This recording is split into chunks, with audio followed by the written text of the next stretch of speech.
In the third quarter of fiscal year 2026, the Indian pharmaceutical market saw volume growth of just 1.6%. It is a massive, complex network of manufacturers and distributors, but right now, the overall baseline volume is sluggish. Against that backdrop of modest expansion, windlas biotech recorded a 19% year-over-year revenue growth for the first 9 months of the same fiscal year. Outpacing the broader market by that wide of a margin requires a distinct operational model.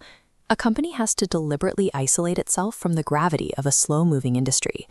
We are going to deconstruct this firm's financial architecture, mapping exactly how their operations generate cash and tracing where that capital is being deployed to scale future earnings.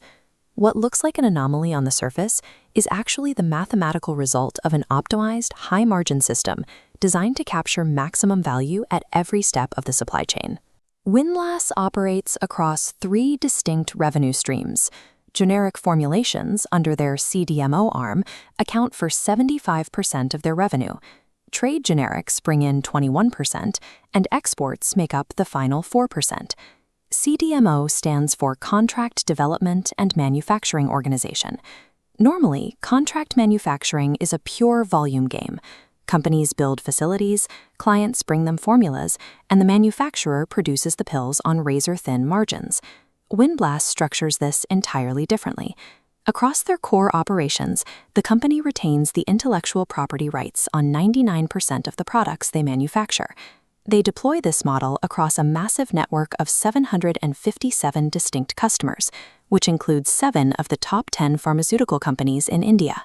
When the manufacturer owns the formulation data, clinical approvals, and licensing, the client cannot simply take the product to a cheaper factory down the road. The switching costs are immense. By controlling the intellectual property at the source, the firm elevates itself from a replaceable factory into an indispensable partner with actual pricing power. This is the consolidated profit and loss statement. Starting at the top line, net revenue scales consistently from 329 crore in 2020 to 760 crore by 2025. Moving down, gross margin steadily expands, reaching 37.9%.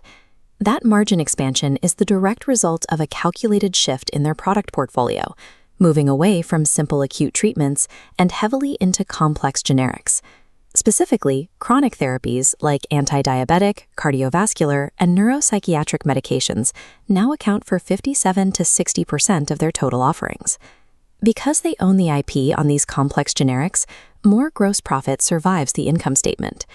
EBITDA climbs from 34 crore to 97 crore over 5 years. As revenue scales faster than fixed costs, EBITDA margins securely stabilize around 12.7%.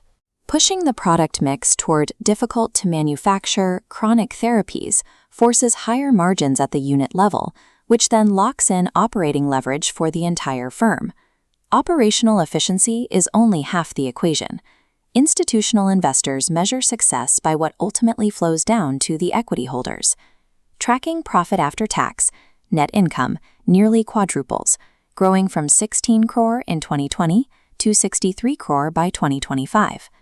This translates into growing investor profits, with earnings per share achieving a 12% increase to 24 rupees and 2 pence.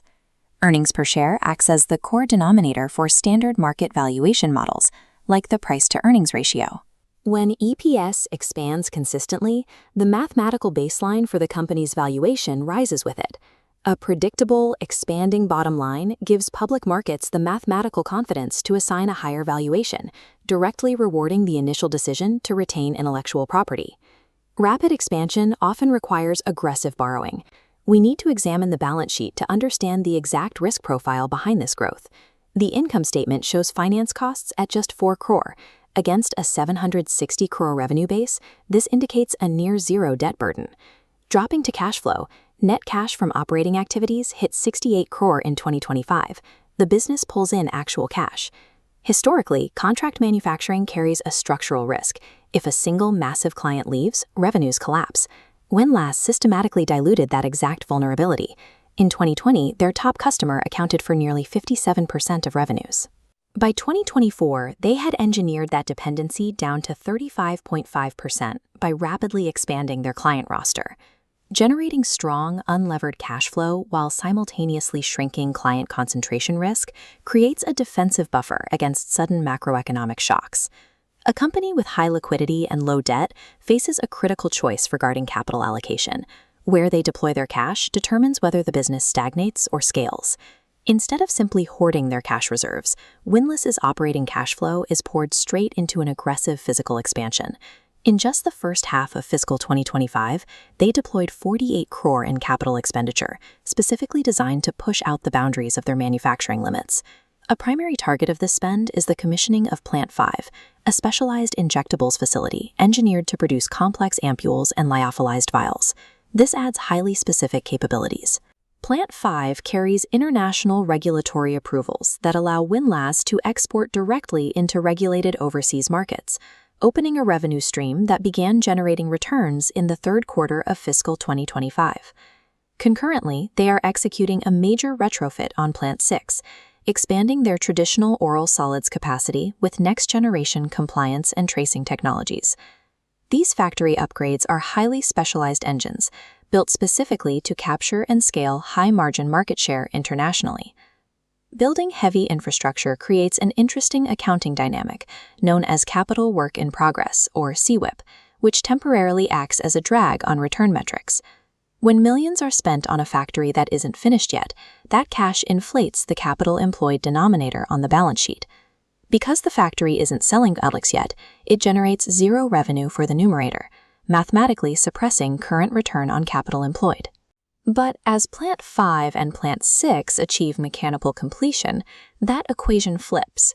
The capital converts to active production, revenue begins flowing into the numerator, and the ROCE expands. This maps the complete operational flywheel driving the company's valuation. They secure the initial intellectual property, they manufacture high-value complex generics, they extract strong, unlevered cash flow from those sales, and then they reinvest that cash directly back into expanding their physical capacity. Windlas Biotech's outperformance is a calculated compounding cycle. They are systematically turning high-margin intellectual property into a globally scalable infrastructure footprint.